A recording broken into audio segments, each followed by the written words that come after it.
Oi, pessoal, boa noite. A gente vai iniciar aqui mais uma aula, tá? Dando sequência após a contestação, né? A próxima peça processual que a gente vai estudar, vai aprender a confeccionar, é um recurso, tá? Um recurso ordinário. E as peças que eu tô falando aqui para vocês, gente, elas estão na sequência do que acontece dentro do processo, tá? Então, eu tenho uma reclamação trabalhista, que é a minha petição inicial. Eu tenho a defesa a essa reclamação trabalhista, que é a minha contestação. E após isso, né, eu tenho uma sentença que vai culminar com o uso de um recurso, seja ele um recurso ordinário, seja ele um recurso de revista.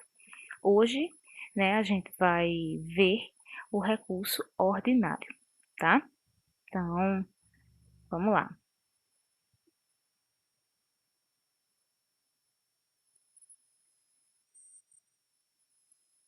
O recurso ordinário, gente, ele é a peça processual adequada para rever a decisão de sentença proferida em primeiro grau de jurisdição, tá? Pelas varas do trabalho, ou decisão de sentença proferida em segundo grau de jurisdição, os TRTs, quando de sua competência originária, dissídios coletivos, ação rescisória e mandado de segurança, e atacam as decisões terminativas, tá? Então, o recurso ordinário nada mais é, né, do que aquela peça processual que a gente utiliza pedindo a revisão, né, de uma sentença ou de um acórdão. Por quê? De uma sentença se a minha decisão ela vem de uma vara do trabalho, né? Aí a gente chama de sentença e em relação àquela sentença, a parte não satisfeita, ela pode interpor recurso ordinário, tá? Ou se eu tenho, por exemplo, uma ação originária no TRT, um mandado de segurança, né? O mandado de segurança ele não vai ser examinado por vara do trabalho. Por quê? Porque não compete à vara do trabalho examinar esse tipo de matéria em mandado de segurança, né? Compete ao TRT. Então, o TRT vai proferir um acórdão e desse acórdão, a parte estando insatisfeita, ela pode, né, ingressar com recurso ordinário, tá? Lembrando que o recurso ordinário, ele sempre vai atacar as decisões terminativas. O que são decisões terminativas, tá? São aquelas decisões que houve o julgamento do mérito, tá? Em que ela não está pendente de apreciação de liminar ou de alguma ação, né, que seja acessória à ação principal, tá ok? Então, esse é o meu conceito de recurso ordinário, né? Mas vou mostrar para vocês aqui na legislação o que a CLT fala a respeito, tá?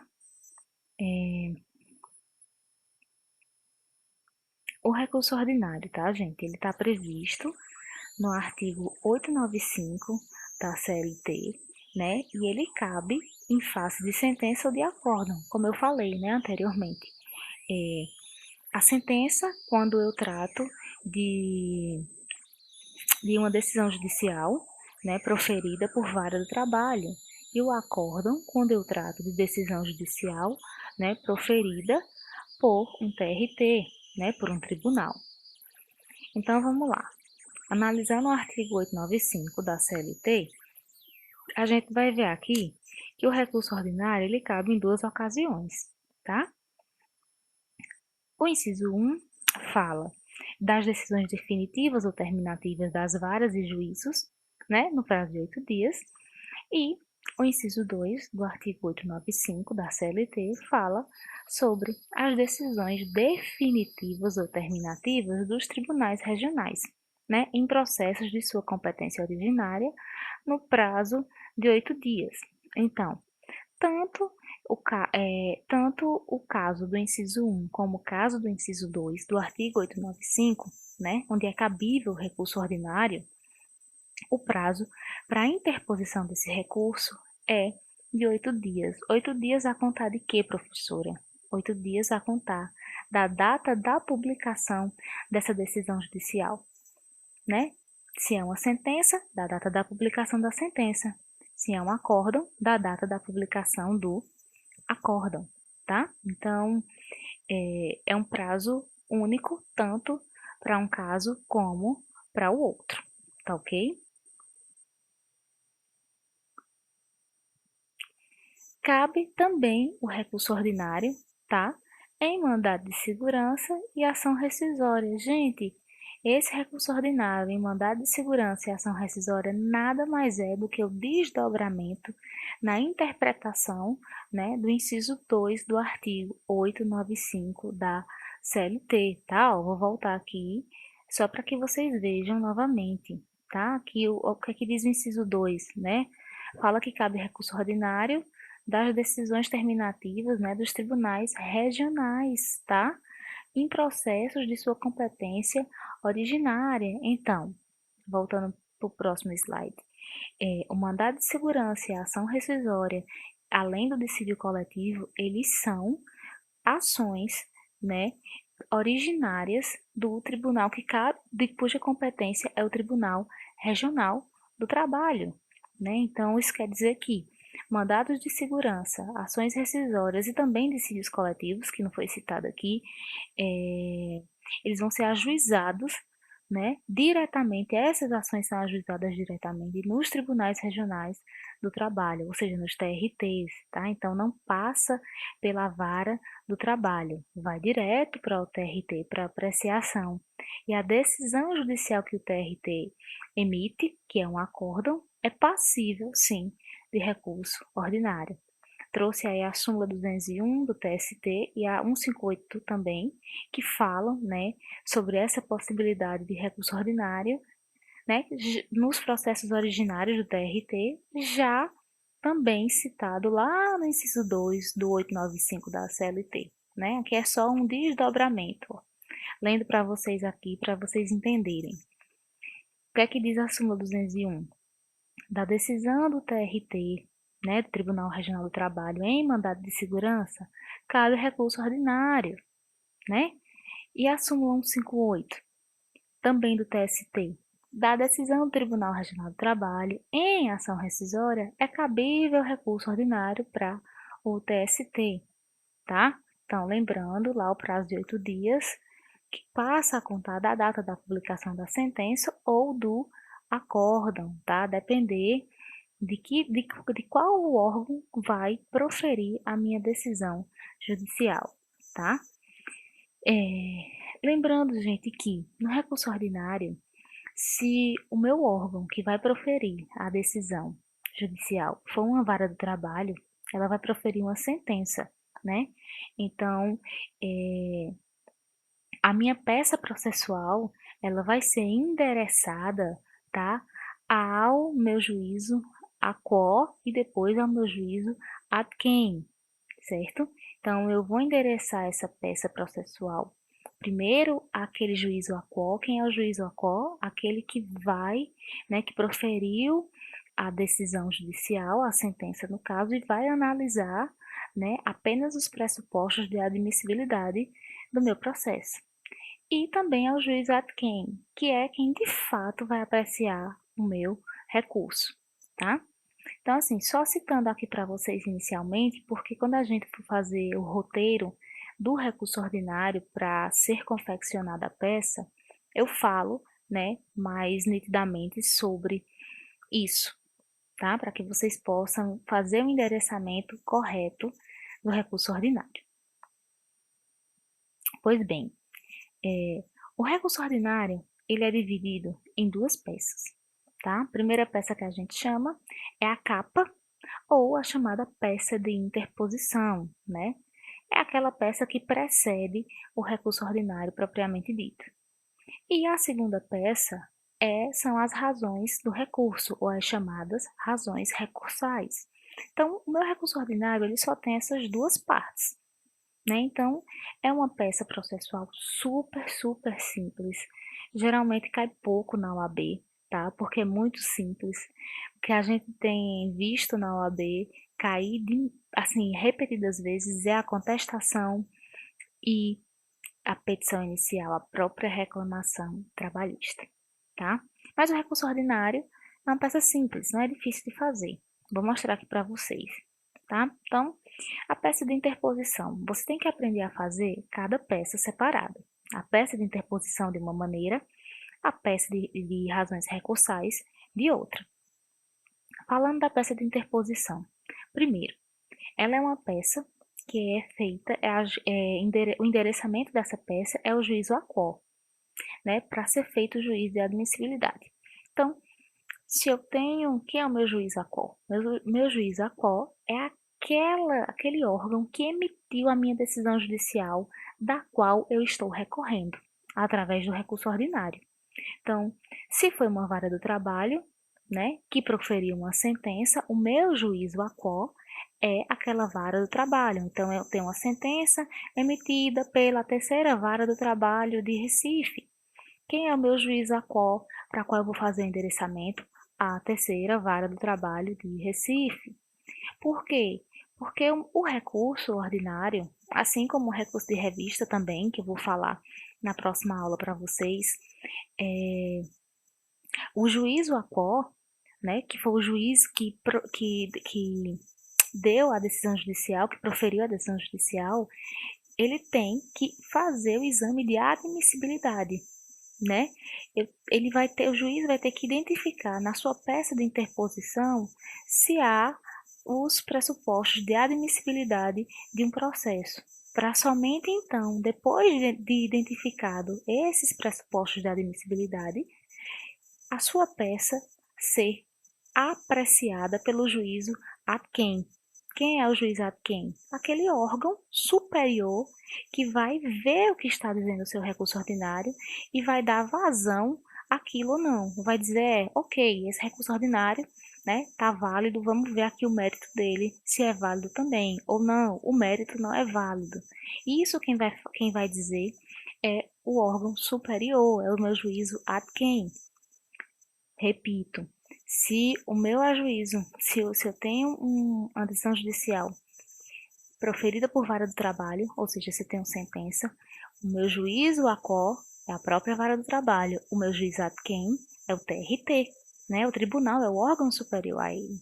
Se eu tenho um acórdão proferido pelo órgão TRT, né, em ação originária cuja competência é o próprio TRT, eu vou ter o meu juízo de admissibilidade feito por quem? Pelo juízo a quo. Quem é o juízo a quo? O próprio TRT, que emitiu a decisão judicial, o acórdão, do qual eu estou recorrendo, né? E quem vai ser o meu juiz ad quem?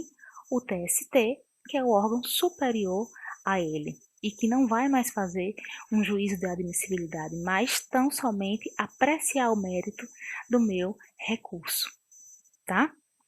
Então, a peça de interposição, você tem que identificar, né, quem é o seu juízo a quo para fazer o endereçamento correto. Repito, gente, juízo a quo é aquele que proferiu a decisão que está sendo recorrida. Além disso, nessa peça de interposição, ou a chamada capa, né, você deve citar o preparo, se o recurso foi interposto pelo reclamado, tá? Então, o que é o preparo? Então, voltando para as aulas de processual do trabalho, preparo é simplesmente o pagamento do depósito judicial, né? E o pagamento das custas judiciais, das custas processuais. Então, lembrando que na Justiça do Trabalho, as custas processuais é 2% do valor da condenação e o depósito recursal é um valor, né, tabelado pelo TST. Então, eu tenho tanto que fazer esse depósito recursal, quanto pagar o valor das custas, se é o reclamado que interpõe, tá? A peça processual, o recurso ordinário. Por quê? Então, o recurso ordinário ele pode ser interposto por ambas as partes, né? Eu tenho uma decisão judicial ali proferida, vamos supor uma sentença, e tanto o reclamado pode, né, achar ruim aquela sentença, não estar satisfeito, como o reclamante também. O reclamante pode dizer, não, eu pedi 50 mil reais e o juiz só deu 10. Eu vou, né, na minha sentença, eu quero uma revisão desses valores. O reclamante, né, pode ingressar com recurso ordinário. O recurso ordinário não é próprio só do reclamado, né? O reclamante também pode. Agora, se for o reclamante que ingressa, né, com esse recurso ordinário, que é o mesmo que fez a petição inicial e alegou o benefício da justiça gratuita, então ele é dispensado do pagamento do depósito recursal. Ele tem que fazer tão somente o pagamento das custas judiciais, tá? Isto se ele não for beneficiário da justiça gratuita, porque se ele for, tá, beneficiário da justiça gratuita, ele não precisa nem apresentar o pagamento das custas. Ele é dispensado do preparo. O que é o preparo? Pagamento do depósito judicial, pagamento do depósito recursal e pagamento das custas judiciais. Isso é chamado de preparo. Tá? Então, nessa peça de interposição, além de eu fazer o endereçamento ao juiz aquó, eu tenho que dizer que a parte realizou devidamente o preparo, fazendo o quê? Depositando o valor do recurso, né? E demonstrando o pagamento das custas judiciais, tá? Se a parte for reclamante e não for necessário isso, também tem que dizer que não houve o preparo, porque trata-se de reclamante e o reclamante é dispensado do preparo. Tá ok? E por fim, gente, nessa peça de interposição, a parte deve solicitar a remessa do recurso ao juízo de segundo grau para apreciação e possível acolhimento, né? Então, eu falei lá que o juízo aquó, para qual vai ser endereçado essa peça de interposição, ele vai só fazer o juízo de admissibilidade, ou seja, ele vai só olhar se há os pressupostos de admissibilidade, né, de um processo. Entre eles, o preparo, né, que é o pagamento das custas judiciais e o depósito recursal, e também se foi interposto no prazo adequado. Qual o prazo do recurso ordinário? Prazo de 8 dias, né? A contar da data da publicação da decisão judicial, seja ela acórdão, seja ela sentença. Então, cabe também ao magistrado aqui, né, o juiz, o acó, observar se a parte cumpriu esse prazo de 8 dias, né? Então, isso vai ser, esses são os requisitos do juízo de admissibilidade: o preparo e a tempestividade, né, o cumprimento do prazo. E aí, verificando isso, né, a parte pede, né, demonstrando isso, a parte pede que o recurso seja remetido, né, para o órgão superior para ser apreciado e acolhido, né, e deferido, tá? Então, a peça de interposição ela é basicamente para isso, para mostrar ao juiz, ao magistrado, que foi realizado, né, os pressupostos de admissibilidade e por isso, por tal razão, né, o meu recurso ele deve subir para o órgão superior para ser apreciado e acolhido, tá? No roteiro, gente, eu vou mostrar mais detalhadamente isso para vocês, tá? Só quero que vocês entendam que a capa ou a peça de interposição, ela é somente isso, né? E no recurso é que eu vou falar sobre o mérito da questão em si.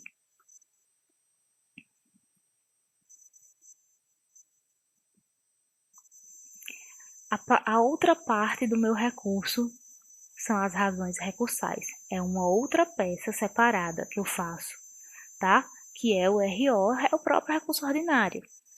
Primeiro, eu vou endereçar o juízo ad quem para apreciação do mérito, tá? Então, eu faço lá requerendo que as minhas razões recursais, né, sejam apreciadas pelo juiz ad quem, faço o endereçamento ao juiz ad quem. Quem é o meu juiz ad quem? Ou TRT, no caso, se eu tiver um recurso ordinário em face de sentença, ou meu TST, se eu tenho um recurso ordinário em face, né, de uma decisão proferida pelo TRT, ou seja, de um acórdão, tá? Então, eu faço o endereçamento, depois eu faço uma breve saudação. Tem que fazer isso? Tem. É um formalismo da peça. Até a gente, quando está advogando, coloca essa breve saudação, tá? A peça processual do recurso, como você está se dirigindo a um tribunal, né, exige que haja esse formalismo, tá? A síntese dos fatos, a explicação do cabimento do recurso ordinário, né? Por que é cabível o recurso ordinário nesse caso? Os motivos da reforma, da sentença ou do acórdão, por que é que eu quero rever essa sentença ou acórdão, o que é que tem neles, né, que é necessário que seja reformado, o pedido e a finalização da minha peça, né? Então, vamos lá para o roteiro, para que vocês vejam como na prática, né, isso se desenvolve, como é feito o esqueleto dessa peça. Primeira peça, peça de interposição. Vou lá, né? Aqui no caso, do exemplo que eu estou citando aqui para vocês, gente, eu estou falando tô utilizando uma decisão proferida por uma vara do trabalho, tá? Então, estou falando aqui de uma sentença.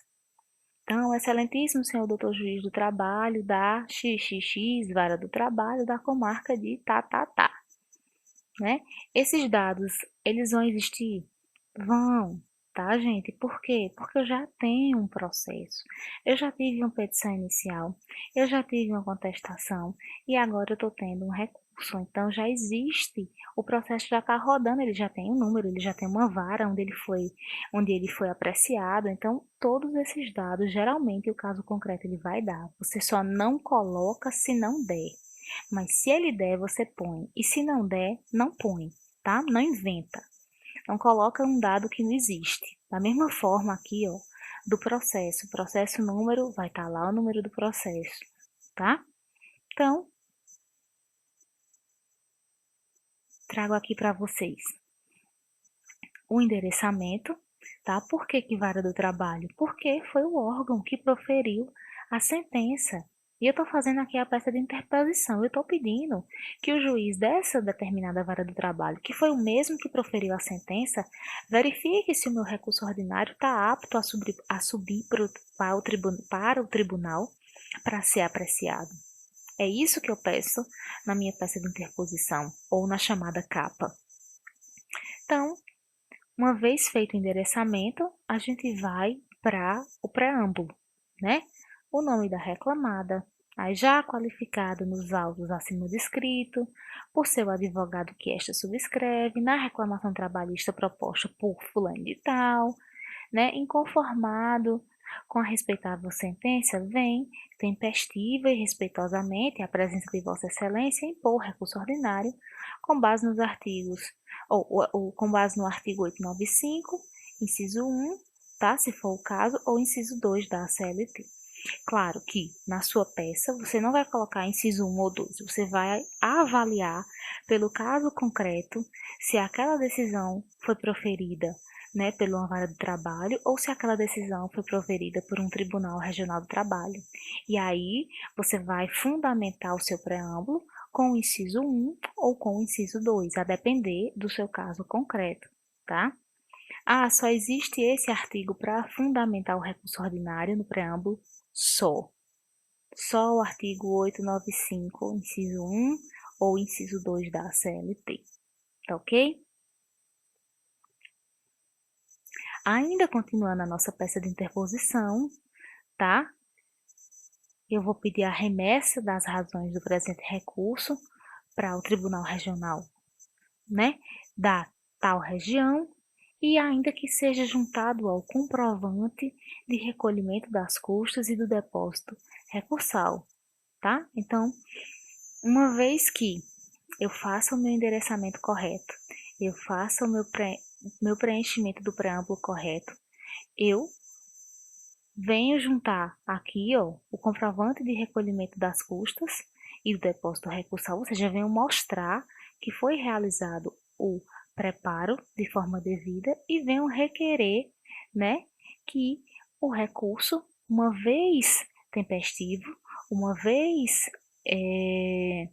cumprindo os requisitos de admissibilidade de um processo, né, realizado o preparo da maneira correta, que ele suba, né, ao Tribunal Regional da 6ª Região, da 10ª Região, vai depender do que o caso concreto diga, tá? Então, o magistrado aprecia essa peça e ele verificando que realmente foram cumpridos os requisitos, né, Os pressupostos de admissibilidade de um processo, uma vez cumpridos, ele vai e faz com que o recurso, né, as razões recursais, que é a próxima peça que a gente vai ver, que vai anexada a esta, suba para o tribunal para ser apreciada, né? Então essa peça de interposição não chega até o tribunal, né? Mas chega a peça anexada a ela, que são as razões recursais ou as razões do recurso, que é o recurso ordinário propriamente dito, tá? Então, o recurso ordinário ele tem duas peças, né? Não só uma, mas o mérito do recurso ordinário a gente vai ver nas razões recursais.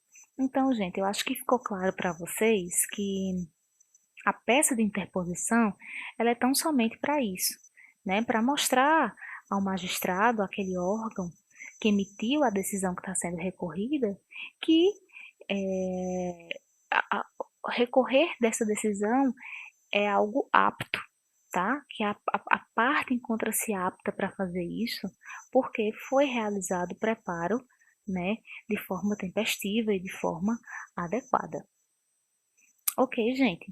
Aí finalizo aqui, ó, termos em que pede deferimento, local e data, né, nome e assinatura do advogado, essa finalização que é comum nas nossas peças, tá?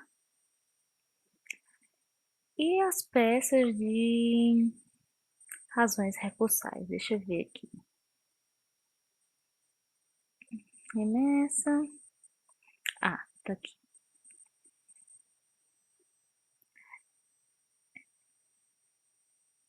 Peça de razões do recurso, né? Ou peça de razões recursais. Primeira coisa que eu faço é identificar, né? Então, é o preenchimento do meu endereçamento, né? Então, vem de onde a minha peça, o, de onde vem, aliás, a minha peça não, de onde vem a minha decisão que está sendo recorrida, origem, tal e tal, vara do trabalho de onde? De tal local. Qual é o processo? Tal, tal e tal. Quem é que está recorrendo? Fulano de tal, que empresa? Quem é que está sendo recorrido? O empregado. Aí vou lá e faço, ó, a breve saudação, né? Que eu tinha dito. Primeiro o endereçamento, depois a breve saudação. Egrégio Tribunal Regional da Sexta Região, por exemplo, então colenda turma, ou então nobres colegas, tá? Então eu sempre faço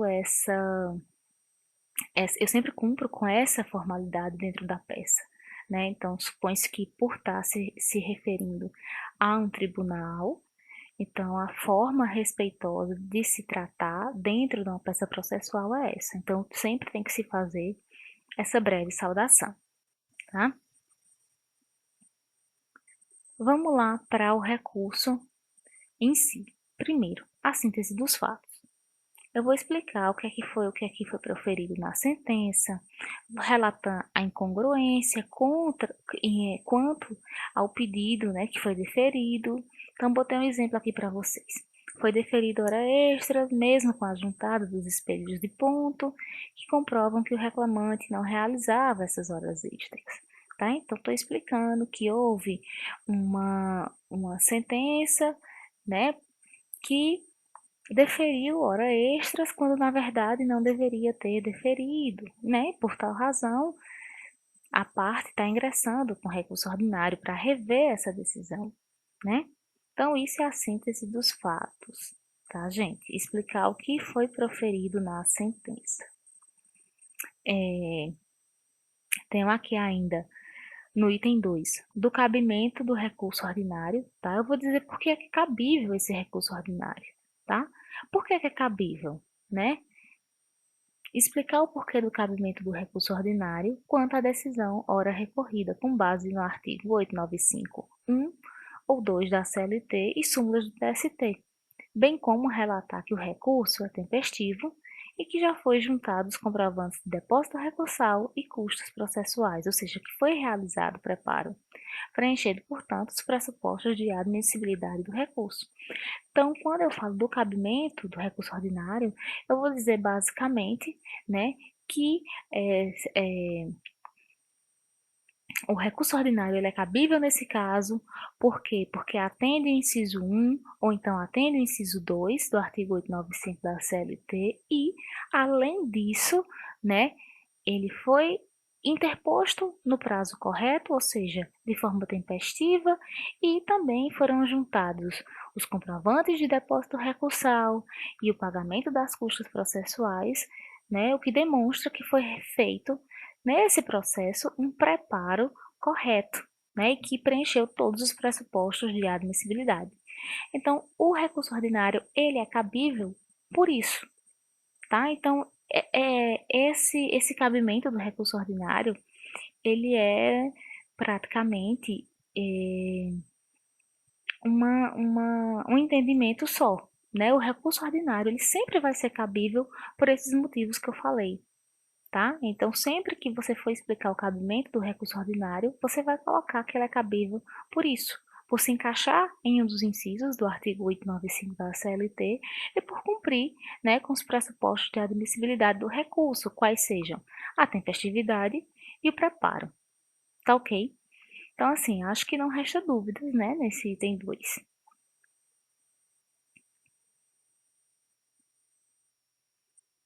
Item 3, tá? Dos motivos da reforma da sentença. Por quais motivos que levam, né, a haver a reforma dessa sentença ou dessa decisão judicial, né, se for um acórdão no caso. Então, por exemplo, aqui, tomando como exemplo as horas extras que eu já havia falado, né? Então, botei aqui do não cabimento das horas extras. Explicar que houve a condenação em horas extras, mas que era indevida, né, conceituar o que é hora extra e fundamentar no artigo da CLT, relatar o porquê da incompatibilidade entre a decisão proferida na sentença e o pedido e pedir o acolhimento e o provimento do devido recurso. Né? Então, no item 3, eu vou mostrar os motivos, né, pela qual a sentença proferida ela merece ser reformada, tá? Vou explicar aqui para o magistrado quais os motivos que me levam a crer que aquela sentença foi proferida de forma incorreta, de forma errônea, né? E por isso ela deve ser revista. Por isso o recurso ordinário, né, a parte que interpõe vem solicitar uma revisão daquela decisão. Então é isso que o recurso ordinário busca, rever, tá? Reorganizar, procurar saber se se aquela decisão proferida ela está de forma adequada ou não, tá? Por fim, gente, no item 4, eu vou fazer o pedido. O que é que se pede num recurso ordinário? Que ele seja reconhecido, que ele seja provido, né? Então, nesse caso aqui, ainda citando as horas extras, ó. Diante do exposto, requer que o presente recurso seja conhecido e provido, claro, né? Você está fazendo um recurso é para isso, para reformar a sentença hora recorrida e afastar a condenação ao pagamento de horas extras nos termos já expostos. Então, veja bem, olha o que é que vai ser realizado no meu pedido, né? O provimento e o acolhimento do meu recurso, né? Para quê? Né? Para modificar aquela decisão, seja aquele acórdão ou aquela sentença. Por quê? Porque aquela decisão está maculada. Aquela decisão foi tomada de forma indevida ou incorreta ou não observando determinados critérios. E por isso, né, é que o recurso ordinário está sendo interposto. Então, o meu pedido final é isso, o acolhimento, o provimento do recurso, a reforma, né, daquela decisão judicial que foi proferida, ok? Finalizo com local e data, nome e assinatura do advogado, né, OAB e tal, sempre sem se identificar, tá, gente? Em qualquer que seja a peça, nas minhas que vocês vão realizar, o caso concreto, ou na da própria OAB, vocês nunca se identifiquem, tá? Deixem local e data, nome e assinatura do advogado do jeito que está. Finalizo aqui com vocês, minha gente, essa aula sobre recurso ordinário. Trago novamente, né, a bibliografia básica para que vocês tomem conhecimento. Sempre estou trazendo, vocês já têm isso, né, em comum. Eu sempre bato nessa tecla da bibliografia e vou deixar o caso concreto, tá, para vocês também, para que vocês possam estudar e possam realizar. E qualquer dúvida, eu estou à disposição, tá ok? Então, tchau, tchau.